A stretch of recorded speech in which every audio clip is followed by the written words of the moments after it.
ناظرین، پروگرام تثلیث یا توحید کے اس نئے ایپیسوڈ میں ہم آپ کو خوش آمدید کہتے ہیں۔ آج کے اس ایپیسوڈ میں ہم اپنے گزشتہ ٹاپک یعنی تثلیث اور خدا کے وجود کو ہی جاری رکھیں گے، اور ہمارے ساتھ موجود ہیں بھائی سلیمان جون۔ بھائی سلیمان جون، ہم آپ کو ویلکم کرتے ہیں اپنے شو میں۔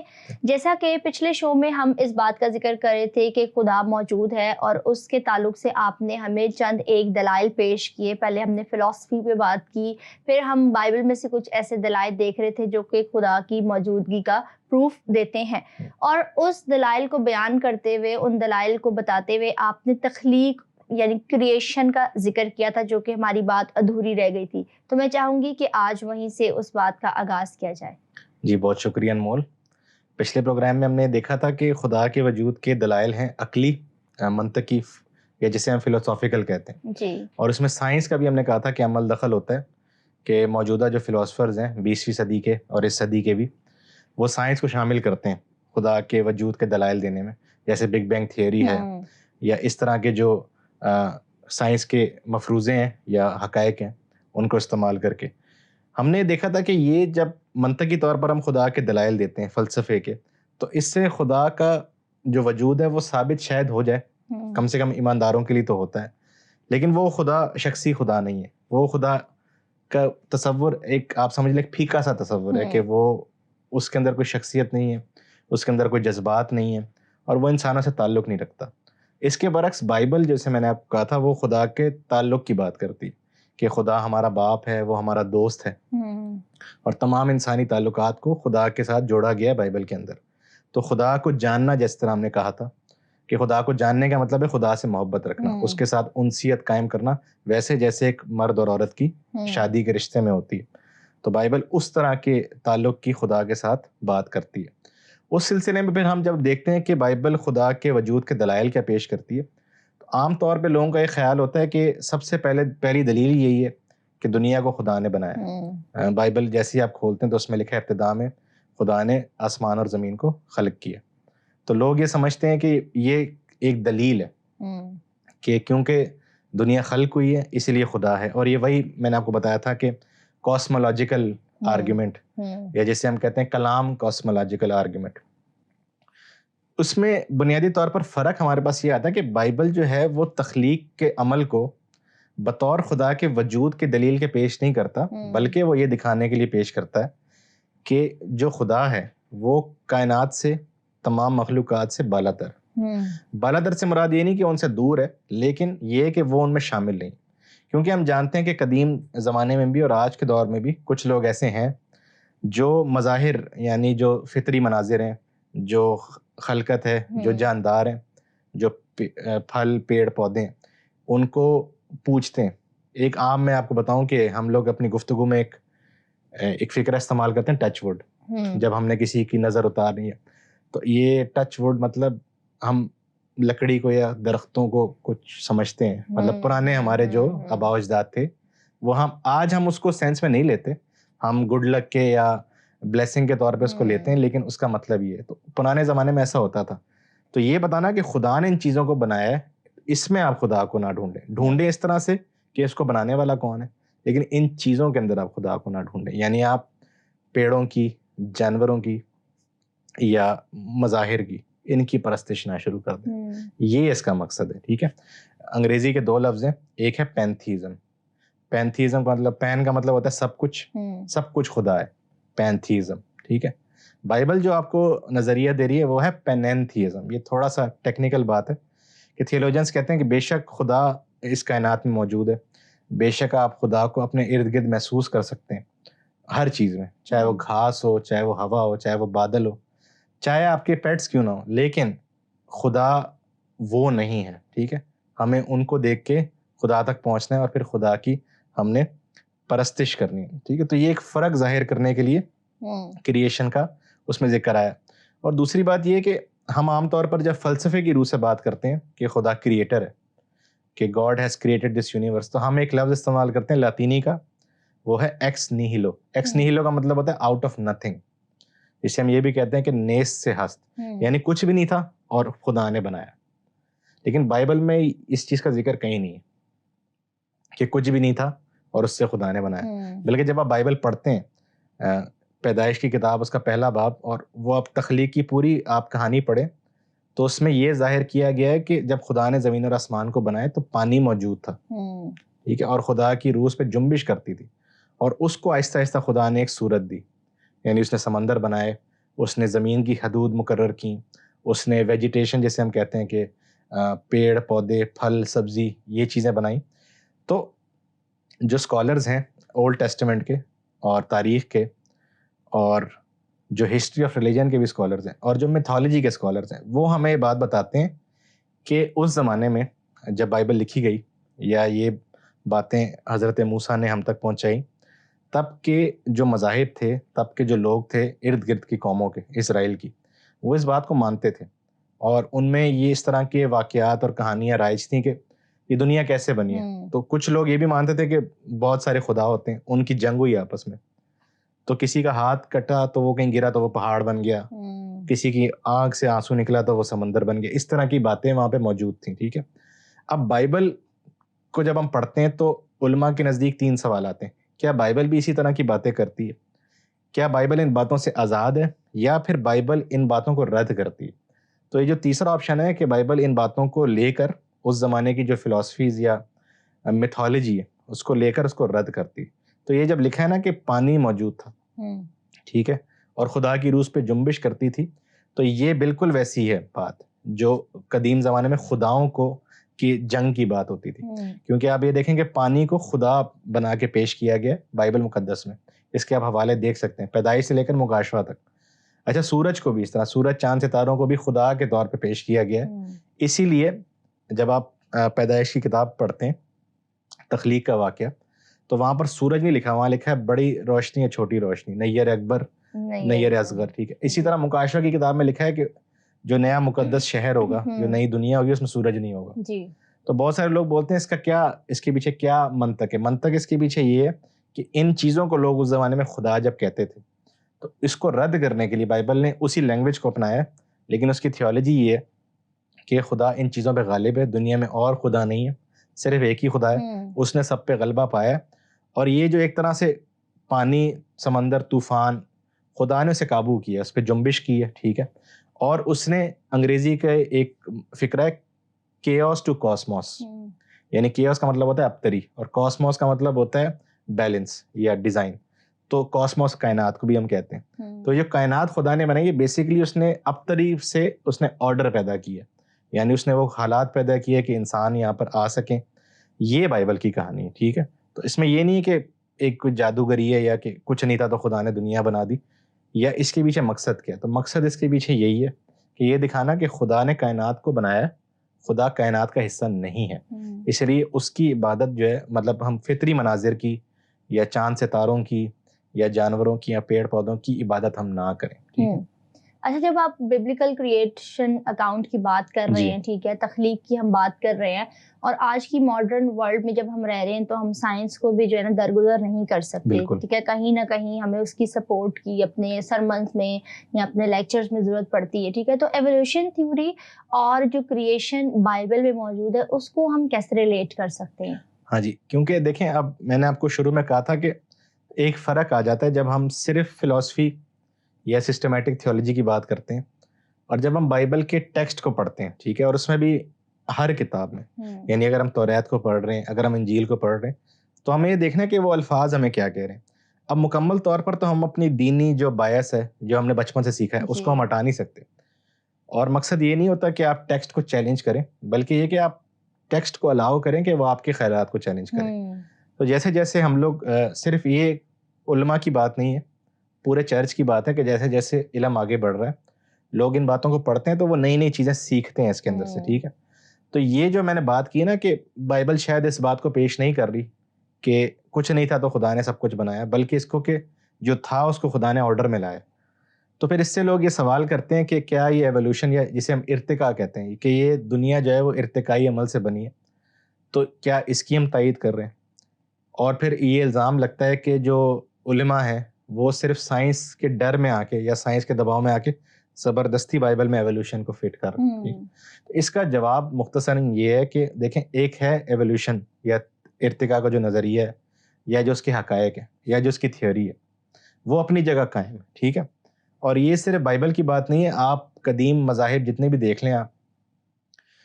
کارل سیگن سائنٹسٹ گزرے, اب ان کی ڈیتھ ہو گئی ہے, انہوں نے کتاب لکھی تھی اور ٹی وی سیریز بھی ہے کاسموس کے نام سے, اور وہ ایتھیسٹ تھے. تو انہوں نے ایک چیپٹر میں اس چیز کا ذکر کیا کہ مذہب کے مطلب جتنے مذاہب تھے قدیم, ان کے اندر یہ کائنات کے بننے کے عمل کو کس طرح پیش کیا گیا. تو انہوں نے بہت سے مذاہب کا ذکر کیا, خاص طور پر مائن ایک جو ریلیجن ہے, جو ہمیں یاد ہے 2012 21 دسمبر 2012 جب یہ بات ہوئی تھی کہ دنیا ختم ہو جائے گی, تو وہ ان کے مذہب کے حساب سے, ان کے کیلنڈر کے حساب سے, مائن ریلیجن میں یہ کہ جو ان کا خدا ہے اس نے ایک جاندار بنایا, پھر اس نے دیکھا یہ ٹھیک نہیں بنا, پھر اس کو اس نے مارا, اس نے دوبارہ بنایا, پھر دیکھا کہ ٹھیک نہیں بنا, پھر اس کو مارا. اس طرح کرتے کرتے ایک اس نے جاندار بنایا انسان, پھر اس نے بولا ہاں یہ بالکل ٹھیک ہے. تو اس نے کارل سیگن نے بھی اور دوسرے جو مورخ ہیں وہ بھی یہ بتاتے ہیں کہ اس طرح کے خیالات جو ارتقائی عمل ہے, اس طرح کے خیالات مذاہب میں پائے جاتے ہیں. بلکہ ایک حیرت انگیز بات جو میں نے سیکھی, جو میں ناظرین کے ساتھ بھی شیئر کرنا چاہوں گا, وہ یہ ہے کہ مسئلہ یہ نہیں ہے کہ سائنس آئی ہے تو پھر ہم بائبل کو اس کے حساب سے انٹرپریٹ کر رہے ہیں. یہ جو ٹیکسٹ کو لے کر یہ جو ارتقائی عمل ہے, یہ تشریح رہی ہے چرچ کے بزرگوں کی چارلز ڈارون کے آنے سے پہلے بھی. یعنی چارلز ڈارون جو ہے, اگر آپ اس کو غالباً 19ویں صدی یا 18ویں صدی میں آئے تھے, مجھے یاد نہیں ہے, اس سے پہلے مسیحی علماء جینیسس یعنی پیدائش کی کتاب کو پڑھ کے بات کر رہے تھے. اب سینٹ آگسٹین 5ویں صدی میں وہ افریقہ میں بیٹھ کے انہوں نے کہا کہ آپ جینیسس کی جو سٹوری ہے, تخلیق کی کہانی, اس میں آپ اس کو اس طرح سمجھیں کہ خدا نے تمام مخلوقات کو ممکنات کے ساتھ بنایا. یعنی پوٹینشیلٹی کا ایک لفظ ہے انگریزی کا, جو ان کے لاطینی سے ترجمہ ہوا. پوٹینشیلٹی کا مطلب یہ ہے کہ جب خدا نے ایک چیز بنا دی تو اس میں وہ پوٹینشیل ہے کہ وہ گرو کرے, ٹھیک ہے. اور جان کیلون 16ویں صدی میں انہوں نے بھی کہا ہے کہ جینیسس کی جو سٹوری ہے, کریشن کی جو سٹوریز ہیں, ان کو آپ لٹرلی نہیں لے سکتے. ان کو آپ کو بالکل آپ کو علامتی طور پر لینا ہے, اور اس میں سے اخلاقی پہلو کو آپ نے اجاگر کرنا ہے. اور میں نے آپ کو بتایا نا, یہ چارلز ڈارون کے آنے سے پہلے وہ یہ بات کر رہے ہیں. چارلز ڈارون خود, جس نے ایولیوشن کی تھیوری پیش کی, سب سے جو مشہور اور جو رائج تھیوری ہے چارلز ڈارون کی, وہ خود سیمنری اسٹوڈنٹ تھا. یہ بہت سارے لوگوں کو اس بات کا نہیں پتا, ٹھیک ہے. بلکہ اب جو بات ہے نا کہ اس کو رد کیا جائے, ایولیوشن کی تھیوری کو, بگ بینگ کو, جسے ہم کہتے ہیں کریشنزم, کریشن سائنس یا انٹیلیجنٹ ڈیزائن, جیسے میں نے آپ کو کہا. اور یہ امریکہ میں ایونجیلیکل سکولز کے اندر یہ بڑا مسئلہ ہے. یہ ماڈرن فینومنا ہے, یعنی مسیحیت کے اندر یہ نئی چیز ہے. 18ویں صدی کے بعد یہ چیز رائج ہوئی ہے کہ آپ نے سائنس کو رد کر کے بائبل کی بات کو اٹھانا ہے. اس سے پہلے بالکل ساتھ ساتھ چل رہی تھی چیزیں, کیونکہ وہ جو پرانے زمانے کے علماء تھے وہ ان معاملات کو سمجھتے تھے. انہوں نے اس کی تشریح ایسی کی ہے, سائنس کے دباؤ میں آ کے نہیں, بلکہ ٹیکسٹ کو دیکھ کر, اس پہ غور و خوض کر کے, اور اپنے تمام تر جو لسانی اور منطقی اصول ہیں ان کے ساتھ انہوں نے اس کو اسی طرح سے انٹرپریٹ کیا. تو جو لوگ بائبل لٹرلزم کو بولتے ہیں, وہ نیا فینومنا ہے کرسچینٹی میں, وہ نئی چیز ہے. یہ لوگوں کو سمجھنے میں تھوڑی شاید دشواری ہو, لیکن یہ آج کل نئی بات ہے کہ آپ سائنس کو رد کر کے بائبل کو پیش کریں, جبکہ پرانے زمانے میں کوئی فرق ایسا سچ نہیں تھا. پچھلے شو میں بھی آپ نے بات کہی تھی نا کہ جو فلسفی ہے اور جو سسٹمیٹک تھیولوجی ہے وہ ہمیشہ ببلیکل تھیولوجی پہ جو ہے وہ غالب رہی ہے. ٹھیک ہے, مجھے یاد ہے. تو اب آپ نے آج بھی اس پروگرام میں بات کہی ہے ابھی تھوڑی دیر پہلے کہ بائبل کی جو کریشن جو اکاؤنٹ ہے اس کو لٹرل ہم نہیں لے سکتے. ٹھیک ہے, جب ہم لٹرل پڑھتے ہیں تو پہلے ہی باب میں لکھا ہوا ہے, دوسرے باب کو ہم پڑھتے ہیں تو اس میں لکھا 7 دن میں مطلب خدا نے دنیا کو تخلیق کیا. اور اس سے پہلے ہم دیکھتے ہیں کہ روحانی فوجیں بھی, کئی تھیوریز یہ موجود ہے کہ روحانی فوجیں وہاں پر موجود تھیں. ٹھیک ہے, اب یہ ہم اس کو لٹرل لے سکتے ہیں یہاں پر کہ واقعی ہی کیا 7 دنوں کے اندر پوری کی پوری کائنات خدا نے بنائی ہے, یا ایک تھیوری جس کے بارے میں آپ نے سنا ہوگا جسے ہم گیپ تھیوری کہتے ہیں, وہ کس حد تک جو ہے وہ کرسچینٹی میں قابل قبول ہے؟ ہاں, گیپ تھیوری کا آپ نے یہاں پہ ذکر کر دیا, کیونکہ وہ اسی سلسلے میں ایک اہم کڑی ہے. گیپ تھیوری کا مطلب یہ ہے کہ اب گیپ مطلب ایک خلا, دو چیزوں کے بیچ میں جو خلا ہے.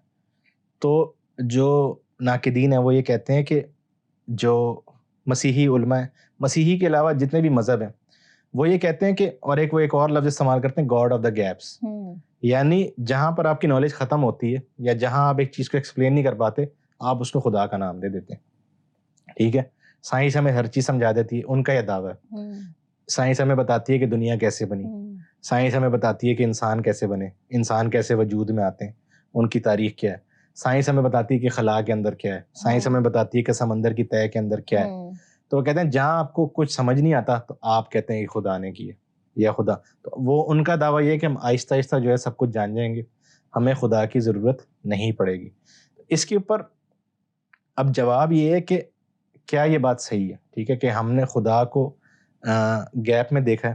اور میں پھر وہی بات کروں گا کہ یہ آج کی بحث ہے. آج سے مراد یہ ہے کہ اگر مسیحی تاریخ 2000 سال کی ہے تو ہم نے یہ دیکھنا ہے کہ یہ بحث شروع کب سے ہوئی ہے. یہ بحث میں آپ کو بتایا بار بار کہ جو تحریک اصلاحی تحریک یعنی ریفارمیشن، اس کے بعد انلائٹنمنٹ، اور جب ایک دوبارہ سے سائنس کی طرف لوگوں کا رجوع آیا یورپ کے اندر، تو پھر یہ سوال پیدا ہونا شروع ہوا. ٹھیک ہے کہ سائنس کی دنیا ایک ہے، مذہب کی دنیا فرق ہے.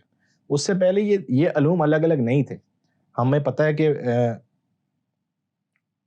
یہ ریفارمیشن اور جو قرون وسطی مڈل ایجز، اس وقت تک بھی تمام تر علوم کو تھیولوجی یا فلسفی یہی کہا جاتا تھا. تو وہ جو آپ کا تھیولوجن ہوتا تھا یا فلسفر ہوتا تھا وہی سارے علوم، وہ آپ کو میتھمیٹکس بھی پتاتا تھا، وہ آپ کو زوالوجی بھی پڑھاتا تھا. ٹھیک ہے، تو یہ تب ہمیں مسئلہ نہیں آتا آل تھا. راؤنڈر. بالکل. جب یہاں پر یہ گیپ پیدا ہوئے کہ ہر جو موضوع ہے، ہر جو مضمون ہے، ہر جو سبجیکٹ ہے وہ الگ الگ ہے، تو وہاں سے پھر یہ بحثیں جنم لیتی ہیں. اور یہ God of the gaps theory جو ہے نا، یہ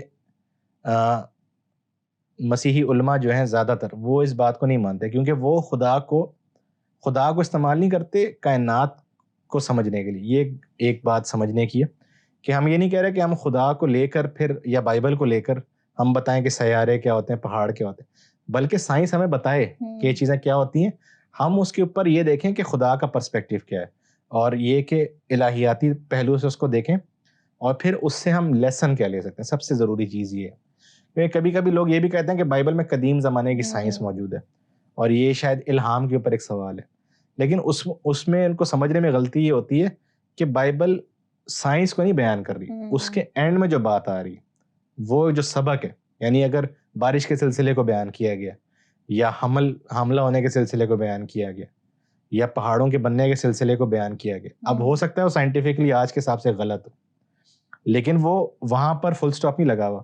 وہ پوری بات کرنے کے بعد زبور نویس یا کوئی بھی بائبل کا آتھر جو ہے وہ ہمیں کوئی اخلاقی بات سکھاتا ہے، یا وہ خدا کے بارے میں کوئی بات بتاتا ہے، تو ہم نے اس پہ غور کرنا ہے وہ بات کتنی صحیح ہے غلط ہے.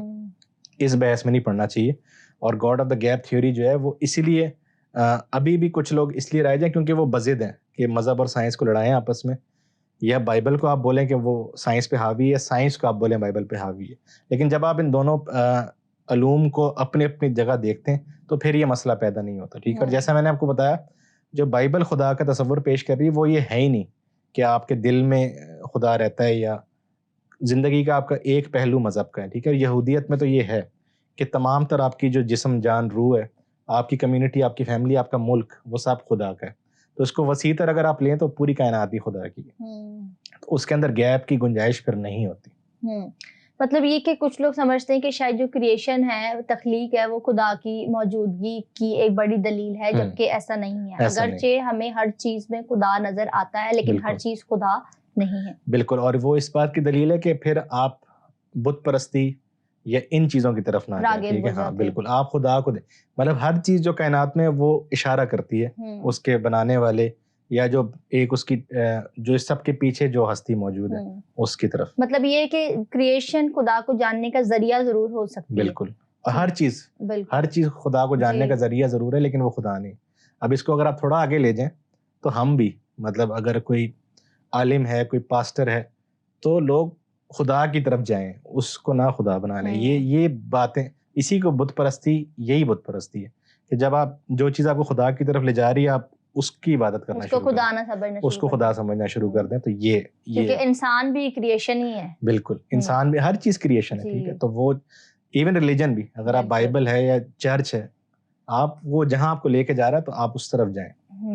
اس ذریعے کو ذریعہ ہی سمجھا ہے، نہ کہ اسے بالکل خدا بنا لیا جائے. بہت خوب. اچھا میں چاہوں گی کہ آپ بائبل میں سے اور بھی کچھ دلائل پیش کریں. بھی تو آپ نے کریشن کی بات کی، اور کچھ ایسے دلائل موجود ہیں جو خدا کی موجودگی کی بات کرتے ہیں؟ ہاں جی، دیکھیں دلائل بہت سارے ہیں، اور بائبل میں اکثر یہ بات کرتا ہوں کہ بائبل میں خدا کا ایک تصور موجود نہیں ہے. اگر 66 کتابیں ہیں پروٹیسٹنٹ بائبل کے اندر، تو اس میں 66 خدا کے تصور ہیں. ٹھیک ہے، کبھی کبھی ایک ہی کتاب کے اندر مختلف خدا کے تصور ہوتے ہیں، اس کو ہم آگے چل کے دیکھیں گے. یہ ایک سمجھیں کہ دلچسپی بھی ہے. مجھے اس لیے ببلیکل جو پرسپیکٹیو ہے وہ زیادہ پسند ہے، کیونکہ اس میں آپ کے پاس ورائٹی ہے، آپ کو اس میں سیکھنے کو بہت کچھ ملتا ہے اگر آپ اپنے ذہن کو کھولیں. کہ جب آپ کتابوں کو، اور ایک کسی بہت بڑی شخصیت ہے، ادبی شخصیت، انہوں نے کہا بھی تھا کہ کسی کتاب کی آپ نے ورتھ یا کسی کتاب کی آپ نے معیار دیکھنا ہے نا، تو وہ اس حساب سے اس کا اندازہ لگائیں کہ جیسے جیسے آپ کی عمر اور آپ کی عقل بڑھتی جاتی ہے وہ کتاب اور گہری ہوتی جاتی ہے. یعنی کچھ کتابیں ایسی ہوتی ہیں نا، جب آپ زیادہ سیکھ لیتے ہیں آپ بولتے ہیں چلو یہ آؤٹ ڈیٹ یا یہ اب ضائع ہو چکی ہے. تو بائبل ان کتابوں میں سے ہے، ہم تو کہتے ہیں واحد کتاب ہے، جس کو آپ جتنا آپ سیکھنے کے بعد آپ پڑھیں تو وہ آپ کو نئی چیز بتائے گی اس کے اندر سے. ٹھیک ہے، اب بہت ساری بائبل میں خدا کو، ظاہر سی بات ہے جب ہم خدا کی بات کرتے ہیں تو ہم بات کرتے ہیں سپر نیچرل کی، ہم بات کرتے ہیں مافوق الفطرت کی، کہ جو چیزیں انسان سے ممکن نہیں ہے وہ خدا کرتا ہے، اور یہ دلیل ہے اس کے ہونے کی. ٹھیک ہے، جس میں معجزے بھی آ جاتے ہیں، جس میں آفات بھی آ جاتی ہیں، جس میں عدالت بھی آ جاتی ہے، اور جس میں ایک بہت بڑی چیز آتی ہے جسے ہم کہتے ہیں نبوت یا پیش گوئی. اس کو ہم پچھلے شوز میں بھی ڈسکس کر چکے ہیں. بہت سارے لوگ یہ سمجھتے ہیں کہ بائبل کے اندر پیش گوئی ہیں، خاص طور پر عہد عتیق کے اندر جو یہودی بائبل ہے اس میں پیش گوئیاں ہیں دنیا کے بارے میں، خاص طور پر مسیحا کے بارے میں. اور ایک عام بات یہ ہے کہ خداوند یسوع مسیح کی پیدائش، اس کی زندگی اور اس کے جینے مرنے میں اور اس کے جی اٹھنے میں تقریباً 300 پیش گوئیاں یا 300 نبوتیں جو ہیں وہ پوری ہوئی. تو کچھ لوگ کہتے ہیں یہ دلیل ہے خدا کے ہونے کی، کیونکہ اگر خدا ہے، اگر نہیں ہے خدا تو ایسے کیسے ممکن ہے کہ پیش گوئی ہو، وقت سے پہلے حالات بیان کیے جائیں اور وہ پورے بھی ہوں. ٹھیک ہے، تو یہ اپنے اندر ایک معجزہ ہے، یہ اپنے اندر ایک دلیل ہے خدا کی موجودگی کی کہ خدا ہے. اب اس پر بھی میں یہ کہنا چاہوں گا کہ دیکھیں یہ آرگیومنٹ بھی اسی کو کنونس کرتی ہے جو پہلے سے مانتا ہے. یعنی اگر آپ پہلے سے بائبل کو مانتے ہیں اور آپ یہ مانتے ہیں کہ یہ ساری نبوتیں جو ہیں کرائسٹ پہ پوری ہوئی ہیں، تو یہ تب دلیل آپ کو سینس بناتی ہے. لیکن بہت سارے لوگ ہیں جو اس بات کو نہیں مانتے. خود آپ دیکھیں جو یہودی ہیں، یہودی قوم جو ہے وہ جناب مسیح کو نہیں مانتی، جیزس کرائسٹ کو. ان کے نزدیک وہ نبوتیں آج تک پوری نہیں ہوئی.